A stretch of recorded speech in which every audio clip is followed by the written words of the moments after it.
आता अण्णासाहेब पाटील महामंडळाचा विषय कोणीतरी काढला होता. मला एक सांगा, या महाराष्ट्रामध्ये भले तुम्ही ओबीसीतली एक जात, एकच जातीसाठी एक महामंडळ कसं काय होतं? ते सारथी एका जातीसाठी होती आणि आमच्या 450 जातीसाठी महाज होती. आणि मग हे काय ठरवलंय आके सर? फॉर्म्युला काय ठरवलंय? जे पार्टीला ते सारथीला आणि तेच महाज्योतीला. अरे आम्ही तुमच्यापेक्षा 4 पट आहे ना, आणि तुम्ही आमच्याकडे जे आहे ते पण देत नाही. आम्ही आंदोलन केलं, आके सरांनी, नवनाथ आबांनी, आमच्या भुजबळ साहेबांनी, सगळ्यांनी हे केलं की बाबा आम्हाला महाज्योतीवर अन्याय होतोय. तर मग तुमचे पेड जे आहे ते आमच्या अंगावर सोडले जातात पक्षाचे प्रवक्ते.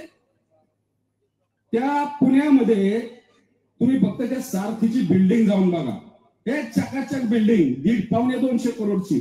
आणि आमच्या महाज्योतीला त्या कलेक्टरला फक्त जागा मागितली होती याची, त्या वाकडेवाडीच्या तिथली. तर कलेक्टर म्हणतो ती जागा आम्ही PMRD ला दिली, जागा शिल्लक नाही. हा आपल्याला न्याय देतात ते आणि म्हणतात की आम्ही ओबीसीच्या आमचा DNA. एवढा अन्याय. यामुळं जे चाललंय ना, आपण आंधळे नाहीत. भला आम्ही एकत्र कोण म्हणतो ओबीसी येत नाही, हा सगळा कोण आहे?